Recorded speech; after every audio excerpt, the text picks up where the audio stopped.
നമസ്കാരം. റവന്യൂ വകുപ്പിൽ നിന്ന് ഇനി വരുമാന സർട്ടിഫിക്കറ്റ് ലഭിക്കാൻ അപേക്ഷകർ ഇനി നിർബന്ധമായും സത്യവാങ്മൂലവും നൽകണം. ഇത് സംബന്ധിച്ച് സർക്കാർ ഉത്തരവിറക്കി. ഈ ഡിസ്ട്രിക്ട് പോർട്ടൽ വഴി അപേക്ഷിക്കുമ്പോൾ ഇനി സത്യവാങ്മൂലവും അപ്ലോഡ് ചെയ്യണം. സത്യവാങ്മൂലം തെറ്റാണെന്ന് ബോധ്യപ്പെട്ടാൽ വരുമാന സർട്ടിഫിക്കറ്റിന്റെ അടിസ്ഥാനത്തിൽ ലഭിച്ച ആനുകൂല്യങ്ങൾ റദ്ദാക്കും.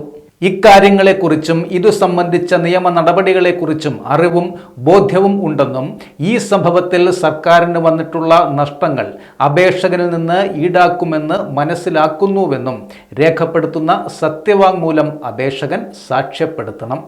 കൃത്യമായ വരുമാന സർട്ടിഫിക്കറ്റ് അനുവദിക്കാൻ കഴിയുന്നത് സർക്കാർ പൊതുമേഖലാ സ്ഥാപനങ്ങളിലെ ജീവനക്കാർക്ക് മാത്രമാണെന്നും സർക്കാർ ഇതര മേഖലയിൽ ജോലി ചെയ്യുന്നവർ കൃത്യമായ വരുമാനം ബോധ്യപ്പെടുത്താതെയാണ് സർട്ടിഫിക്കറ്റ് കരസ്ഥമാക്കുന്നത് എന്നും ലാൻഡ് റവന്യൂ കമ്മീഷണർ റിപ്പോർട്ട് ചെയ്ത സാഹചര്യത്തിലാണ് റവന്യൂ വകുപ്പിന്റെ പുതിയ ഉത്തരവ്.